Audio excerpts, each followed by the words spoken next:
She didn't walk back into his life on purpose. She walked into a cathedral wearing another man's ring, and Brennick Carrane hadn't crossed an ocean to watch her say I do. He came because a dead man's ledger had led him to a name he hadn't spoken in 9 years. When he finally stood in the back of that church, soaking wet and carrying a pistol beneath his coat, the words that came out of his mouth didn't just stop a wedding. They detonated every lie she had been living inside. The veil itched. It was handmade Chantilly lace imported from a village outside Lyon, and it cost more than Sovana Myran had earned in her first 3 years of teaching. She stood perfectly still in front of the floor-length mirror in the bridal suite, watching a stranger stare back at her. The woman in the glass looked porcelain, curated, expensive. Her dark auburn hair was pinned into an elaborate updo, threaded with tiny seed pearls. Her lips were painted a muted rose. Her collarbones, sharp and elegant, rose above the sweetheart neckline of a gown that had been fitted and refitted 4 times, because Corvin Halvard's mother insisted the drape across the bodice had to be flawless. Everything about this day was flawless. That was the problem. Chin up slightly, the photographer murmured, circling her with a massive lens. The light from the east window is perfect on your jaw. Sovana tilted her chin. She felt like a marionette. The bridal suite smelled of gardenias and cold champagne.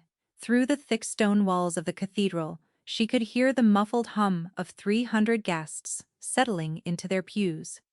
300 of Corvin's associates, clients, and contacts. She knew exactly 4 people in that building. Personally, Corvin Halvard was not a man who married for love. He was a man who acquired things. He acquired shipping routes along the northern Baltic corridor. He acquired politicians the way other men acquired cufflinks, quietly, efficiently, and always with leverage. And 6 months ago, in the private dining room of a restaurant she could never have afforded to eat in, he had acquired Sovana. The proposal had been delivered the same way he delivered quarterly projections, with calm authority and an expectation of agreement. She had said yes, because saying yes to Corvin felt like stepping out of a collapsing building and onto solid concrete. He offered stability. He offered the full funding of her after-school literacy program in the Ferris district, the one the city had been strangling with budget cuts for 2 years. He offered to clear the remaining medical debt from her mother's long losing battle with lymphoma, a sum so suffocating it had followed Sovana into her sleep every night for 3 years. She didn't love him. He didn't need her to. He needed a wife who photographed well, who could hold a conversation with a diplomat without embarrassing him, and who would never ask questions about the locked office on the 3rd floor of his estate. She had agreed to all 3 conditions. It was a transaction dressed in white satin, and Sovana had almost convinced herself she could survive inside it. 5 minutes, darling, Corvin's mother, Petra, announced from the doorway. She was a tall woman, with silver-streaked hair pulled into a punishing chignon and a smile that never quite reached her pale blue eyes. The bishop is ready. Your father's friend is waiting to walk you down the aisle. Not her father.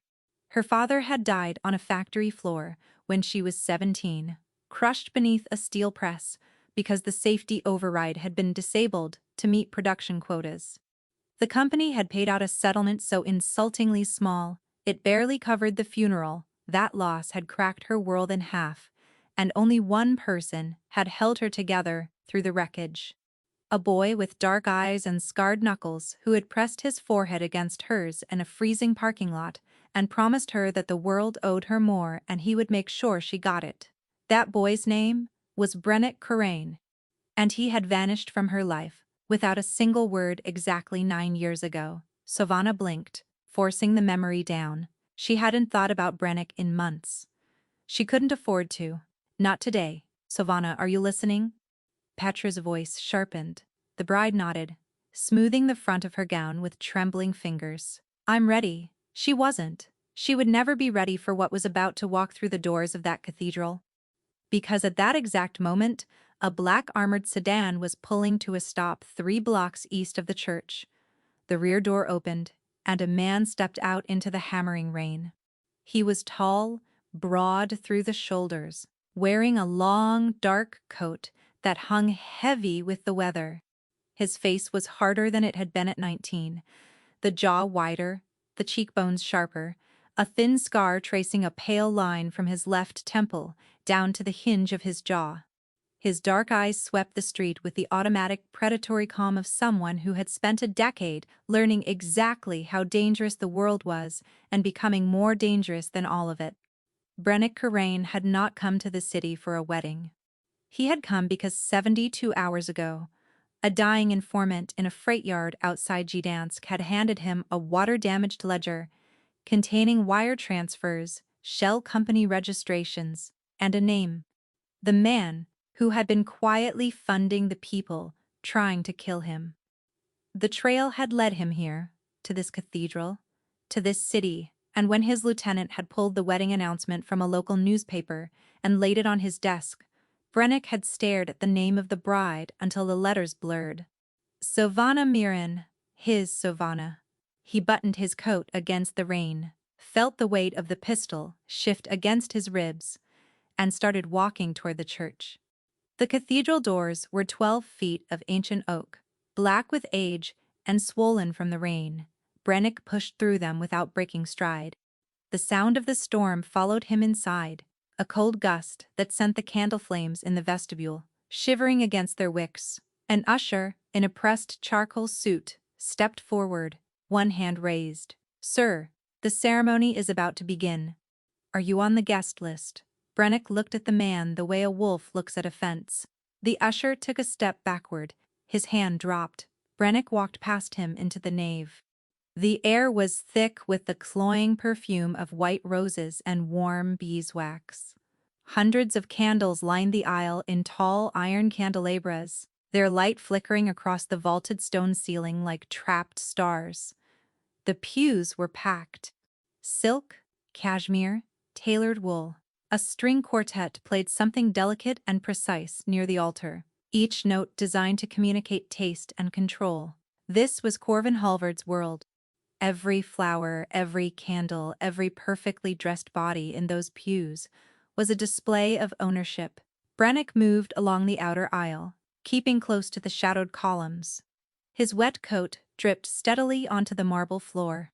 He scanned the front of the church. Corvin stood at the altar. Halvard was lean and angular, with the kind of sharp Nordic features that photographed well and revealed nothing. His blonde hair was swept back with precision. His suit was a pale silver that caught the candlelight. His hands were clasped in front of him, perfectly still. He looked like a man accepting an award he had always expected to receive. Flanking the altar were 6 men. They were dressed as groomsmen, but Brennick recognized the build, the posture, the way their eyes moved across the room in slow, deliberate sweeps. They were not friends. They were security, armed beneath their jackets. Halvard had turned his own wedding into a fortified position. Brennick positioned himself behind the last column on the left side of the nave, partially obscured by shadow. His pulse was steady. His hand rested flat against his chest, feeling the hard outline of the pistol beneath his coat. He had come for the ledger trail. He had come to confirm that Corvin Halvard was funneling money to the Drossen Syndicate, the organization that had put a price on Brennick's head 3 years ago and had already killed 2 of his closest men. But then the music changed. The quartet shifted into something slower, more deliberate. Every head in the cathedral turned toward the back of the church. The doors to the bridal chamber opened, and Savannah stepped into the light. Brennick's breath left his body. She was devastating. The gown was ivory, fitted close against her frame, before falling into a sweep of fabric that trailed behind her on the stone floor. Her dark auburn hair caught the candlelight, the tiny pearls threaded through it, glowing like scattered embers. She moved, with the careful, measured steps of someone walking a tightrope, not a woman floating toward joy. Brennick watched her face. He had memorized that face at 19. He had traced the line of her jaw with his thumb in the back seat of a borrowed car while she laughed at something he couldn't remember now. He had watched that face crumble the night her father died, watched it harden into something fierce and unbreakable in the weeks that followed. He knew every version of it, and the version walking down that aisle was terrified. Her smile was fixed, painted on like the makeup. Her eyes, dark and intelligent, were scanning the pews with the rapid, shallow movement of someone searching for an exit. The hand gripping the bouquet of white calla lilies was trembling. Not bridal nerves, something deeper, something she had learned to bury. Then he saw it, just below her left ear where the jawline curved toward her neck, a faint smudge of yellow-green beneath a careful layer of concealer. The remnant of a bruise maybe 2 weeks old, deliberately hidden by the angle of the veil. His stomach turned to ice. A man on her right, silver-haired and unfamiliar, guided her by the elbow. His grip looked supportive. Sylvana's posture against it looked like endurance. She reached the altar. Corvin extended his hand. She took it. From where Brennick stood, he could see the exact moment her fingers tightened around Corvin's palm. It wasn't affection. It was the grip of someone steadying themselves on the edge of a cliff. The bishop began to speak. His voice was deep and resonant, filling the vaulted space with words about covenant and sacred union. Brennick didn't hear any of it. He was watching Savannah's neck. The tendon along the right side was pulled taut. Her jaw clenched so hard he could see the muscle flickering beneath the skin. She looked beautiful. She looked like a hostage. The bishop's voice rolled on, approaching the moment Brennick had been calculating since he stepped through the doors. If any person can show just cause why this couple may not be joined together, let them speak now or forever hold their peace. The silence that followed was brief. It lasted exactly 2 heartbeats. Brennick stepped out from behind the column into the center of the aisle. 300 heads turned. The candlelight caught the rain, still clinging to his dark coat. The sharp line of the scar down his temple. He didn't shout. He didn't rush. He just looked directly at Savannah and spoke in a voice that was low, clear, and absolute. "You're not marrying him." The cathedral fractured. Savannah's bouquet hit the stone floor, the lilies scattering across the marble. She was staring at him, her painted lips parted, every drop of blood draining from her face. She knew that voice. She had heard it whisper against her hair in another lifetime. She had mourned it. She had buried it so deep she thought it would never surface again. Brennick, his name, left her mouth like a wound reopening. Corvin's hand tightened around her wrist. His expression didn't crack. His pale eyes locked onto the man standing in his aisle, and something cold and calculating moved behind them. Not surprise recognition. "Remove him," Corvin said quietly. 2 of the groomsmen's security stepped forward, their hands moving inside their jackets. Brennick didn't flinch. He unbuttoned his coat slowly, deliberately, letting it fall open just enough to reveal the shoulder holster and the grip of the weapon beneath it. "I wouldn't," Brennick said calmly. He reached into the inner pocket of his coat and pulled out a folded sheaf of papers, water-stained and creased. He held them up, not to Corvin, but to Savannah. "Your groom is a lovely man, Savannah. He funded the assassination of 3 of my men. He launders money through a children's literacy program in the Ferris district. Your program." The silence in the cathedral was so dense, it felt like pressure against the eardrums. Savannah's lips moved, but no sound came out. She looked at the papers in Brennick's hand, then at Corvin. Corvin's jaw tightened, the first fracture in his controlled mask. "This man is deranged," Corvin announced to the congregation, his voice smooth and dismissive. "He is a criminal who has no place in this house of worship. Escort him out." Now, 3 security men advanced. The guests in the first few rows shrank back against the pews, but Brennick wasn't looking at the guards. He was looking at Savannah. And Savannah was looking at the bruise she had been hiding beneath the concealer on her jaw.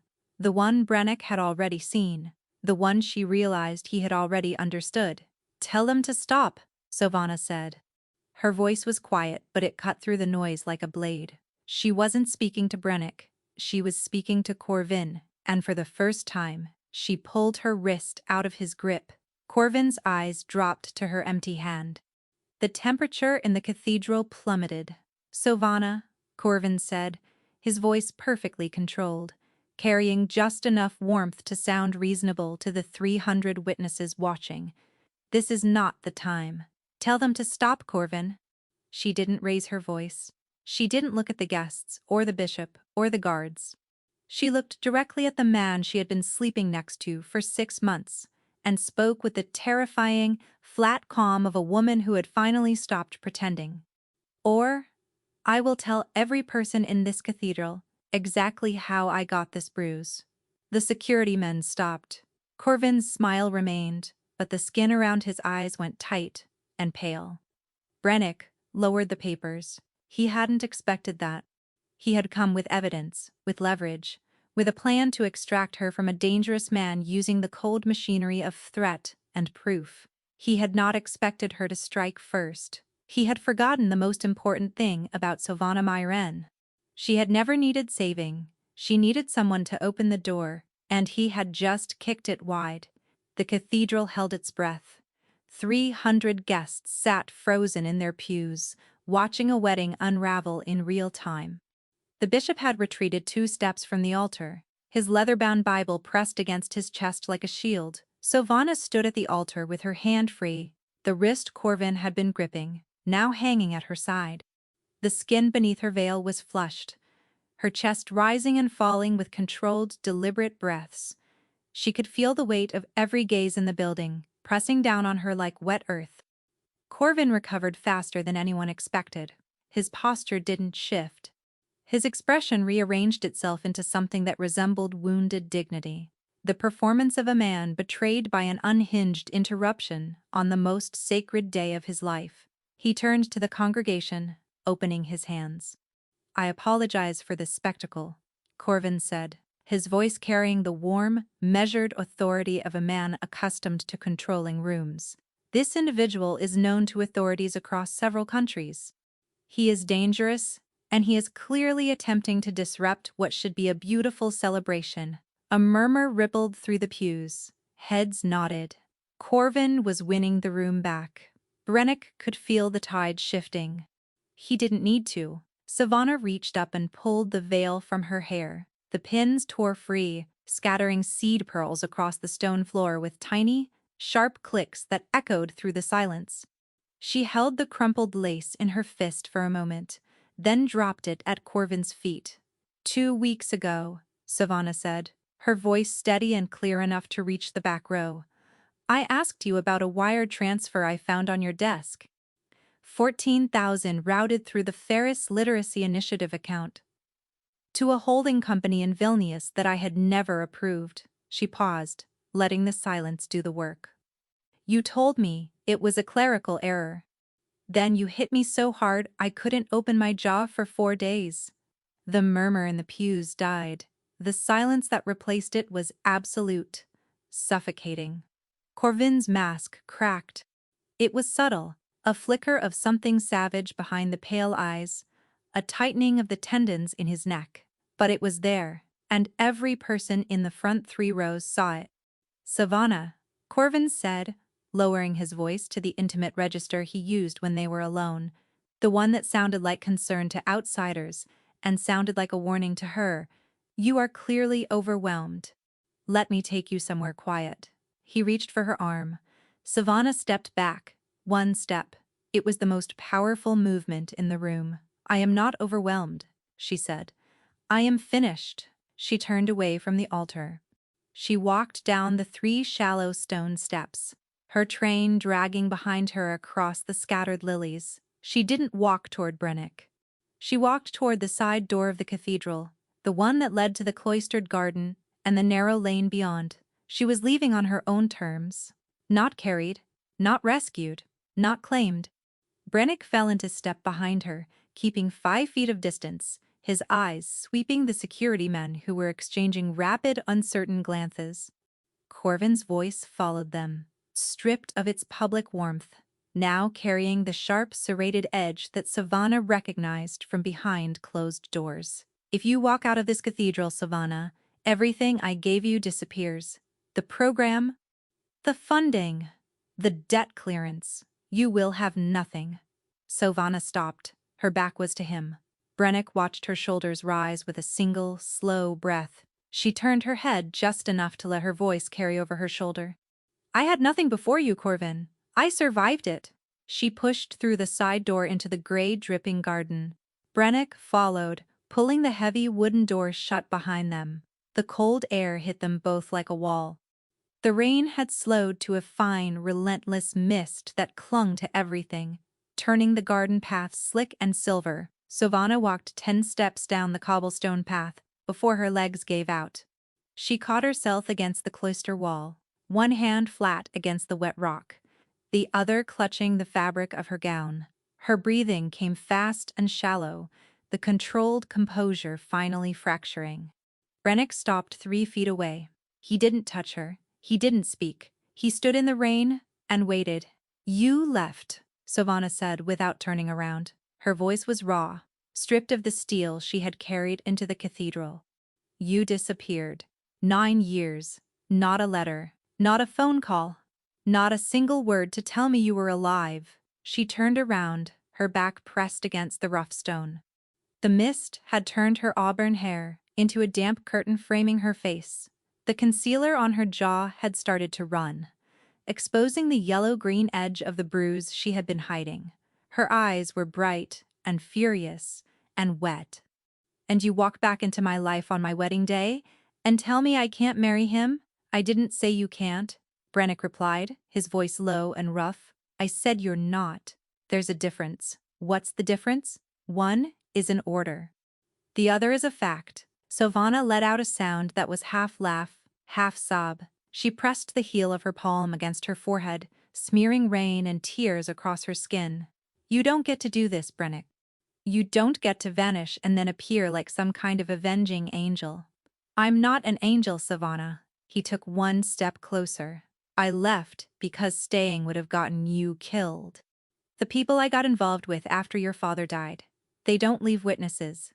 They don't leave loose ends. And they don't leave the people you love breathing if they think they can use them against you. Savannah stared at him.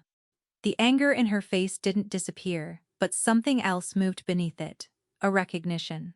A door she had locked a long time ago, creaking open against her will.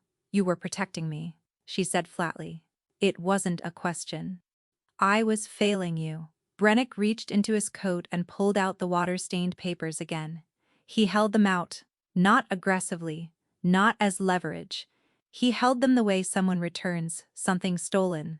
Your literacy program? Corvin has been routing money through it for 3 years. Payments to arms dealers, bribes to Port Authority officials, transfers to the Drassen Syndicate. Your name is on the incorporation documents. If this goes to a federal prosecutor, you are the one who takes the fall, not him. You. Savannah took the papers. Her hands were shaking. She unfolded them, her eyes moving rapidly across the columns of numbers, the routing codes, the familiar name of the Ferris Literacy Initiative printed neatly at the top of every transaction. The color drained from her face in stages, like watching a tide pull away from shore. He used my program, she whispered. He used the children. He used everything, Brennick said quietly. He used your grief. He used your debt. He used the fact that you would never look too closely, because the alternative was losing the one thing you had left that mattered. Savannah's knees buckled. She slid down the wet cloister wall until she was sitting on the cobblestones, the white gown pooling around her in the rain, soaking through, the pristine fabric turning heavy and gray. She held the papers against her chest. Brennick crouched in front of her. He still didn't touch her. How long do I have? Savannah asked, her voice hollow. Before what? Before he comes after me. Before whoever handles his problems makes me disappear the way you're telling me. I was always supposed to disappear. Brennick studied her face.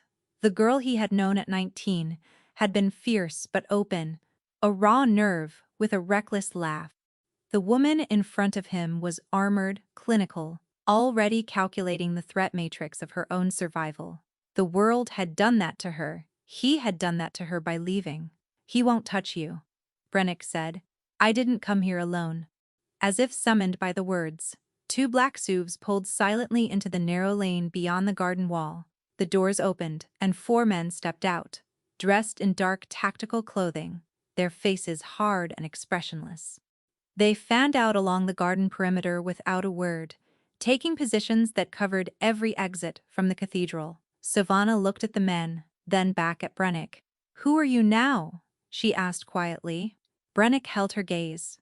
The rain dripped from the edge of his jaw. "I'm the man Corvin Halvard has been trying to kill for 3 years. And you just married the evidence I need to end him."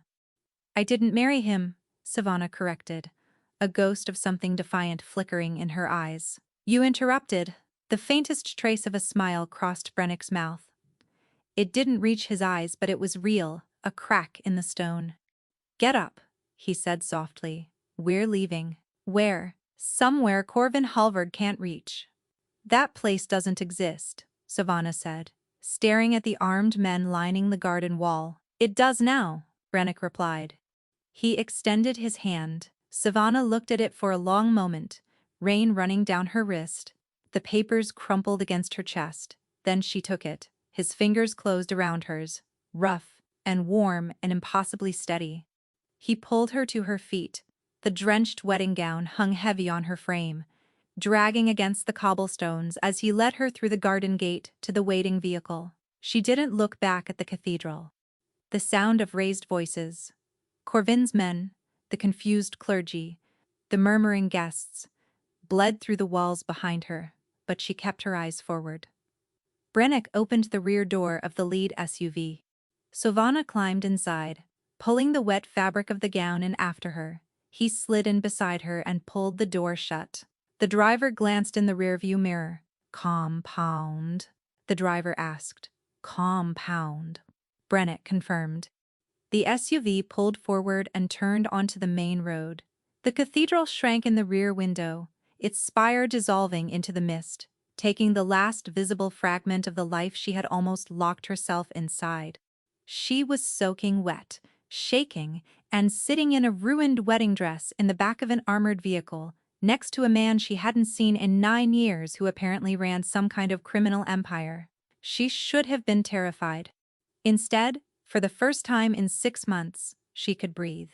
The compound sat on a wooded bluff 40 minutes outside the city, accessed by a single paved road that wound through dense birch forest before terminating at a heavy steel gate.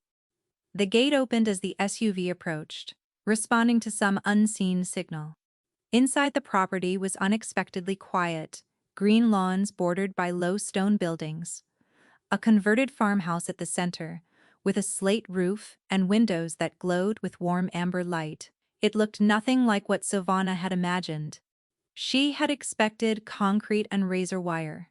Brennick led her through the front door into a wide, spare hallway. The floors were dark oak, the walls bare stone softened by the warmth of a fire burning somewhere deeper in the house. The air smelled of wood smoke and coffee. A woman appeared from a side room, mid-40s, short dark hair, wearing a practical charcoal sweater. She took one look at Savannah's waterlogged gown and bruised jaw, and didn't ask a single question. "Marette," Brennick said. "She needs dry clothes, hot food, and the medical kit." Marette nodded and extended a hand toward Savannah. "There's a shower through here. And I have clothes that should fit you." Savannah looked at Brennick. He was standing in the hallway, rain still dripping from his coat onto the dark floor. He looked exhausted. The pale line on his temple was stark in the warm light. She realized she had 1,000 questions, and none of them could be answered standing in a puddle. "Go," Brennick told her. "I'll be in the study. We need to talk, but it can wait until you're warm." It couldn't wait. They both knew it. But Savannah followed Marette down the hallway because her body was shaking so violently she couldn't trust her own legs, and because the simple promise of hot water and dry fabric felt like the most generous offer she had received in 6 months. 20 minutes later, Savannah sat in an oversized wool sweater and loose cotton trousers that belonged to Marette, her damp hair hanging loose around her shoulders. Marette had cleaned the bruise on her jaw with gentle, practiced hands and applied a thin layer of ointment without comment. The kitchen was warm, heated by a cast-iron stove. A bowl of thick potato soup sat in front of Savannah, steam curling into the lamplight. She ate slowly. The heat of the broth spread through her chest, and she realized she hadn't eaten a full meal in days. Corvin's household ran on schedules, and the schedule before a wedding did not include the bride eating anything that might cause bloating. Petra had enforced this with cheerful, merciless authority. When the bowl was empty, Savannah pushed it aside. Through the half-open study door, she could see Brennick sitting behind a heavy wooden desk. The water-stained papers spread out in front of him alongside a laptop and a thick leather folder. He had changed into a dry black shirt, sleeves pushed up to his elbows. The shoulder holster was still strapped across his chest. She stood up, bracing herself against the table. She walked to the study door and pushed it open. Brennick looked up. His gaze dropped to her bare feet on the cold floor, then back to her face. "Sit down," he said, nodding toward the leather chair across from the desk. Savannah sat. The chair was deep and warm. She pulled her feet up under her, wrapping her arms around her knees.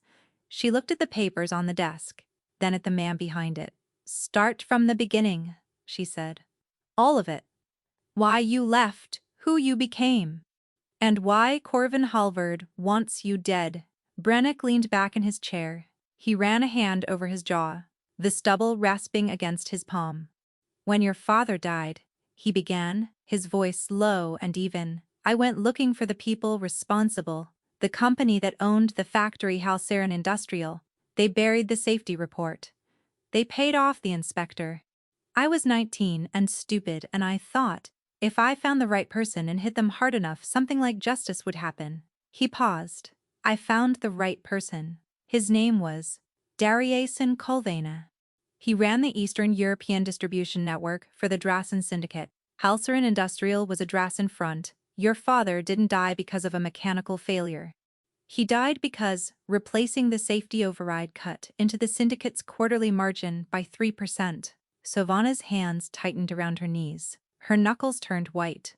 "Colvane offered me a choice," Brennick continued. "Walk away, forget what I found, or work for him. If I walked away, he would make sure anyone connected to me understood the cost of curiosity." He looked at her directly. "That meant you. So I didn't walk away. I went in. I spent 9 years climbing through that organization, learning how it moved, who financed it, where the pressure points were. And 18 months ago, I reached the top, took the whole thing apart from the inside, and killed Colvane in his own office." Savannah stared at him. The fire crackled in the silence. "You became a crime lord to avenge my father," she said, the words tasting strange and impossible in her mouth. "I became a monster to protect you from the monsters," Brennick corrected softly. "And then I found out the man you were about to marry was the one who had been bankrolling the Drasen Syndicate for years. Halvard was their money. When I destroyed Colvane, Halvard took over the entire operation. And he did it using your name, your program, your reputation as a clean front. So you didn't come back for me," Savannah said, her voice flat, clinical, protecting herself. "You came back for him." Brennick held her gaze. The fire threw shifting shadows across his scarred face. "I came back because a dead man's ledger had your name in it. And the thought of you in a cell, because of that man's greed, made me get on a plane before the ledger was even fully decoded." He leaned forward, his forearms resting on the desk. "But I need to be honest with you. If I take Halvard down using this evidence, your program goes with it. The Ferris Initiative is the central laundering vehicle. Federal investigators will seize everything. The after-school centers, the reading rooms, the staff salaries. It all disappears." Savannah closed her eyes. The thing she had built from nothing, the thing she had sold her freedom to Corvin to protect, was already gone. It had been gone the moment he routed the first dirty dollar through it. She just hadn't known. "There's something else," Brennick said. His voice dropped, careful now, handling something fragile. "Halvard's people will know within hours that you left with me. His head of security, a man named Torsen, runs a private enforcement crew out of the harbor district. They are not subtle, And Corvin will not treat your departure as a broken engagement. He will treat it as a security breach. You know his home. You know his schedule. You know the locked office on the third floor. Savannah opened her eyes. I never went into the office. He doesn't know that. And he won't take the chance. The implications settled over her like ice water. She was no longer the bride. She was the liability. How long before Torsen moves? She asked, her voice steady, despite the cold spreading through her chest. Halvard is proud. He'll spend the first few hours managing the guests, controlling the story, calling his lawyers. Torsen will start mobilizing by midnight. Brennick glanced at the clock on the wall. It's 4:17 now. We have roughly 8 hours. 8 hours to do what? Brennick opened the leather folder on the desk. Inside were photographs, surveillance, stills of a dockside warehouse, a shipping manifest with highlighted entries, and a floor plan marked with red ink. Halvard stores the physical originals of every transaction in a vault beneath his shipping office on Pier 11. Digital copies can be denied, altered, buried by lawyers. But the originals carry his handwriting, his signatures, and his fingerprints. If I can get those documents to the federal prosecutor before Torsen gets to you, Halvard goes to prison and you walk free, clean. And if you can't, then both of us disappear. Him into the system, us into the ground. Savannah looked at the floor plan. She looked at the red ink marking the vault location beneath the office. She looked at the single access corridor leading to it. Narrow, monitored, and almost certainly guarded. I know the codes, she said quietly. Brennick went still. The locked office on the third floor of the estate. I told you I never went in. That was true. She met his eyes. But Corvin uses the same 6-digit passcode for everything. His estate office, his personal safe, his phone. I watched him punch it in 100 times when he thought I wasn't paying attention. If the vault on Pier 11 uses the same system, I can open it. Brennick studied her for a long moment. The firelight moved across his face. You're sure? I was going to marry a man who thought I was furniture. Brennick, furniture sees everything. He exhaled slowly through his nose, a sound that was almost a laugh but carried too much weight. He stood up, walked to the window, and looked out at the darkening tree line. The mist had thickened into a low, heavy fog that blurred the edges of the compound walls. You're not going to the docks, he said, his back to her. You need the codes. I need you alive. And I need this to end. Savannah's voice hardened. She stood up, ignoring the trembling in her legs. I spent 6 months smiling at a man who laundered blood money through a program I built for children who have nothing. I ate his food. I wore his ring. I let his mother tell me when I was allowed to eat. Her voice cracked. Just once, before she locked it down again. You don't get to protect me from this. I am in this. I've been in this since he put his name on my paperwork. Let me finish it. Brennick turned from the window. He looked at the woman standing barefoot on his study floor, in borrowed clothes, her bruised jaw set, her eyes burning with the same fierce, unbreakable will he had fallen in love with when they were both young enough to think the world could be fixed.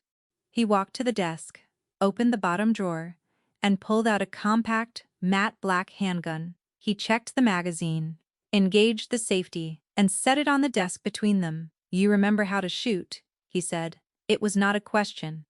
You taught me when I was 17, Savannah replied. Behind the old rail yard. Then you're on the boat with me. You open the vault. You hand me the documents, and then you get behind the bulkhead, and you do not move until I come for you. Those are my terms. Those are your terms, Savannah repeated, a faint, exhausted trace of her old defiant surfacing. And if I renegotiate, then I sedate you, lock you in this room, and go alone. She stared at him. He stared back. Neither of them blinked. Fine, she said. She picked up the gun, tested the weight in her hand, and clicked the safety off and on again with a practiced flick of her thumb. But you owe me a real meal after this, not soup. The docks at Pier 11 were black and silver under the fog. The water slapped against the pylons in a slow, rhythmic pulse, and the air tasted of diesel fuel and brine. Brennick's boat, a low-profile, rigid inflatable, with a muffled outboard engine, nosed silently against the service ladder on the east side of the pier. Sylvana climbed the ladder behind him, her borrowed boots gripping the wet rungs. The handgun was tucked into the waistband of the tactical jacket Moret had fitted her with before they left the compound. Her hands were steady, her heart was not. Brennick moved ahead, his weapon drawn, his body low against the stacked cargo containers that lined the pier. Two of his men, Callum and Ivo, split off to cover the northern approach and the generator housing. The plan was simple. Cut the backup generator feeds, disable the two exterior cameras on the south face, enter through the service corridor, reach the vault, extract the documents, and leave before Torson's night rotation arrived at midnight. It was 11:14. The shipping office was a squat, reinforced concrete building, wedged between two massive container cranes. A single floodlight illuminated the main entrance. Brennick bypassed it entirely, leading Sylvana to a rusted maintenance door on the south wall. He produced a slim tool from his jacket, worked the lock for 11 seconds, and eased the door open. The corridor inside was narrow, unlit, and smelled of machine oil and damp concrete. Sylvana pressed close behind Brennick, her left hand gripping the back of his jacket. He moved like a predator, each step measured, silent, and certain. They descended a steel staircase to the sublevel. The air grew colder, heavier. The walls were unpainted, cinder block, sweating with condensation. At the bottom of the stairs, a reinforced steel door stood under a single caged bulb. Beside it, a digital keypad glowed pale blue. Brennick stepped aside. Sylvana moved to the keypad. Her fingers hovered over the numbers. 6 digits. She had watched Corvin punch this sequence into his estate office, his phone screen and his bedside safe. Always the same. Always entered, with the casual arrogance of a man who never imagined the woman beside him was paying attention. She entered the code. The keypad blinked green. The magnetic lock released with a heavy, resonant clunk that echoed down the concrete corridor. Brennick looked at her. Something moved across his face too fast to name. Respect. Grief. A fury directed, not at her, but at the man who had underestimated her so completely. He pulled the door open. The vault was small, lined with metal, shelving bolted to the walls. On the shelves sat rows of labeled filing boxes, each one marked with a date range and a project code. In the center of the room, on a steel table, sat a single fireproof lockbox with a combination dial. Sylvana moved to the shelves while Brennick went for the lockbox. She scanned the labels, pulling boxes, flipping through contents with rapid, efficient hands. She found it in the third box. A thick folder containing handwritten ledger pages, original wire transfer authorizations bearing Corvin's signature in dark blue ink, and carbon copies of shipping manifests that matched the highlighted entries Brennick had shown her at the compound. "This is it," she said, holding up the folder. Every transaction, his handwriting, his ink. Brennick cracked the lockbox. Inside was a second set of documents, contracts between Halvard's shipping company and 3 Drassen-linked arms dealers, each one signed and notarized. He pulled them out, slid them into a waterproof document sleeve, and zipped it shut. "Move," he said. They were halfway up the steel staircase when the lights went out. Not the corridor lights. Those had never been on. The pale blue glow of the keypad below them died. The caged bulb at the top of the stairs went black. The entire sublevel plunged into absolute darkness. Sylvana froze, one hand on the railing, the other gripping the folder. She heard Brennick's breathing change, sharpen, his body shifting into a stance she recognized from muscle memory, from a lifetime ago, when he used to step between her and anything that moved too fast in the dark. "Generator cut," he whispered. "They're early." From somewhere above them, muffled by concrete and steel, came the sound of boots. Multiple sets, moving fast. Brennick pressed the earpiece deeper into his ear.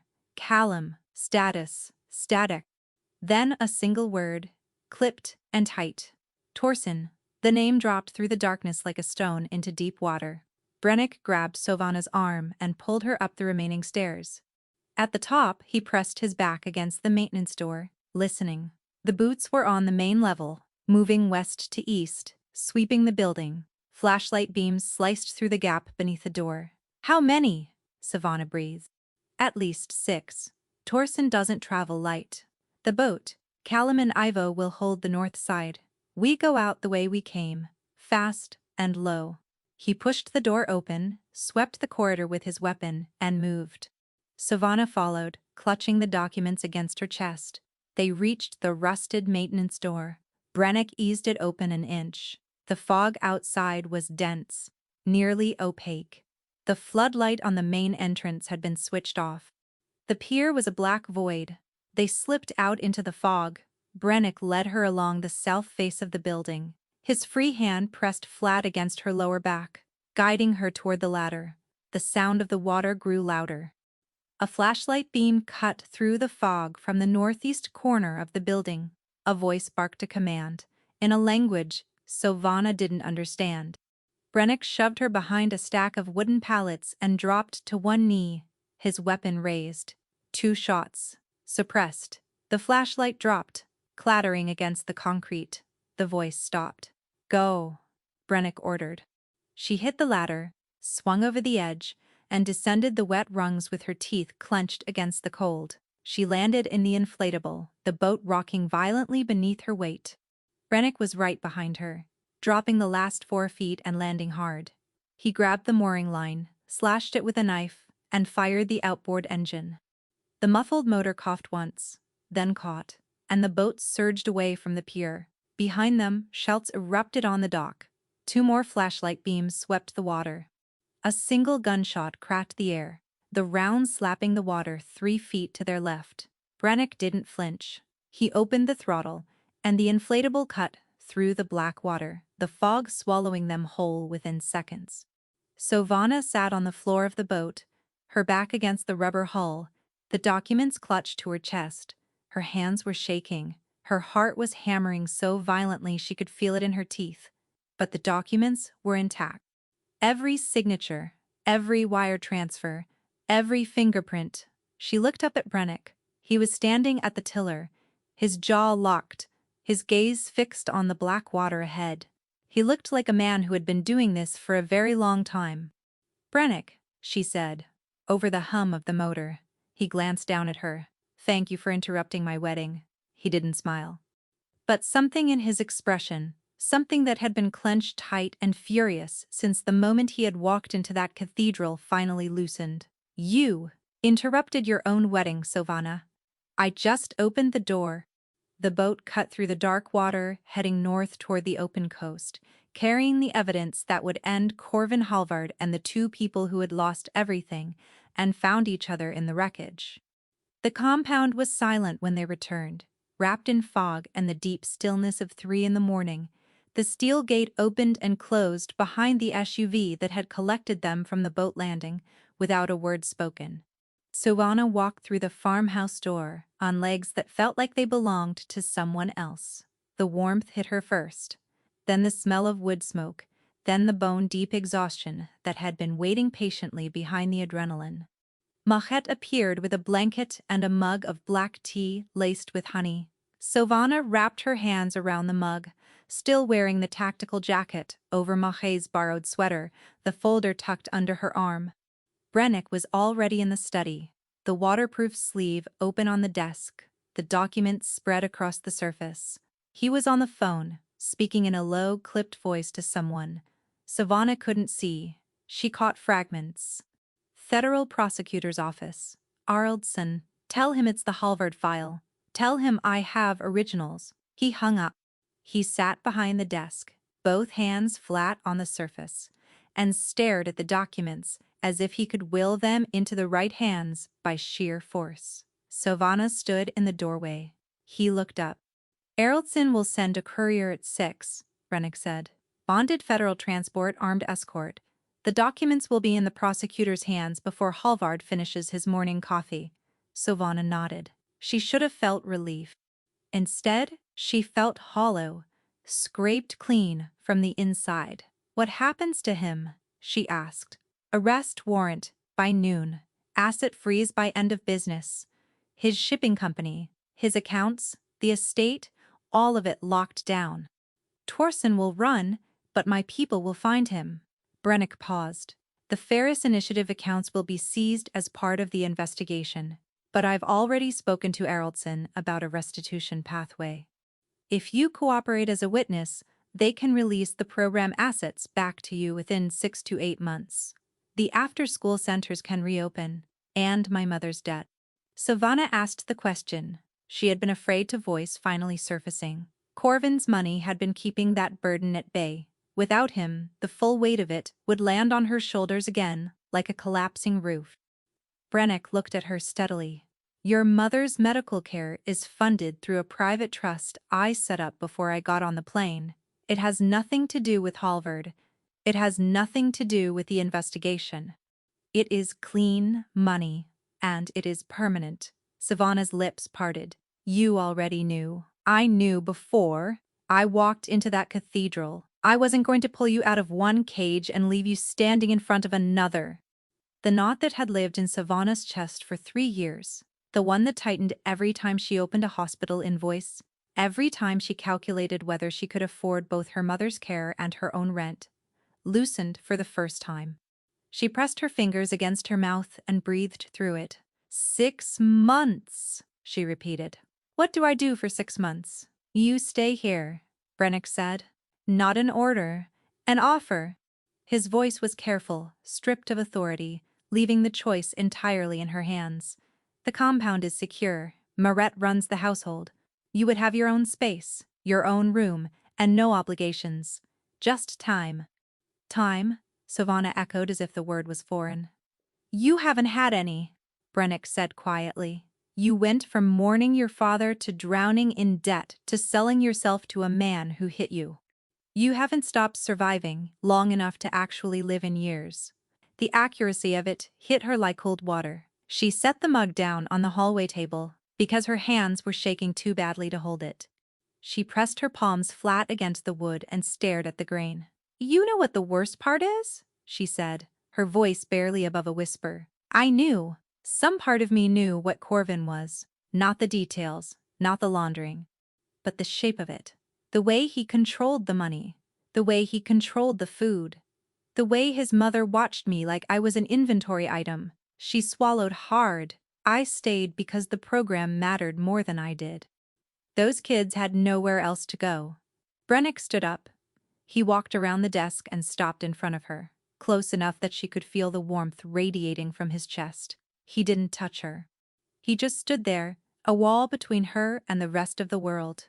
"You matter," he said. The words were simple, blunt, entirely without decoration. "The program matters because you built it. Without you, it's just paperwork and a budget line. You are the thing that makes it real."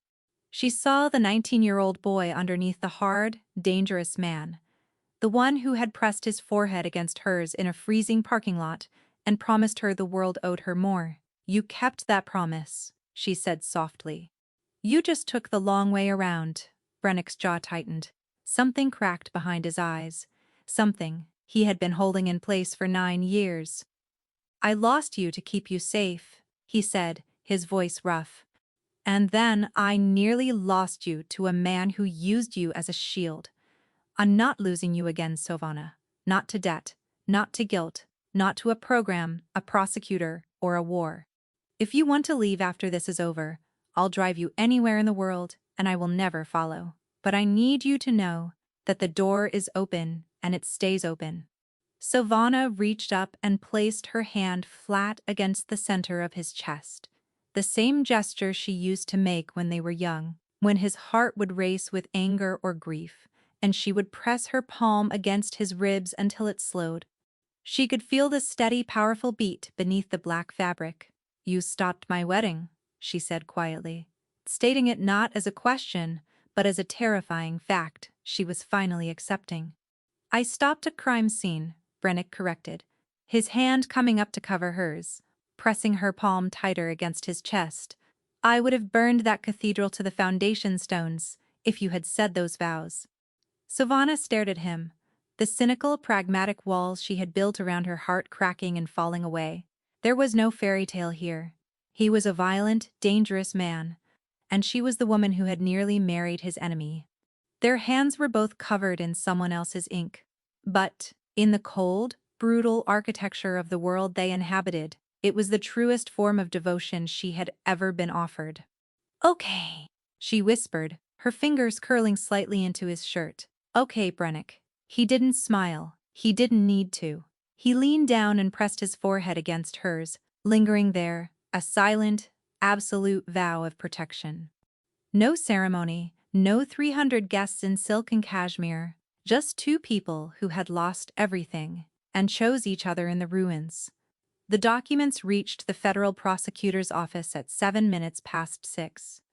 By noon, Corvin Halvard's assets were frozen. By nightfall he was in custody, his pale silver wedding suit replaced by orange, his smooth public mask shattered by the weight of evidence that bore his own handwriting and fingerprints. Torsen fled to the harbor.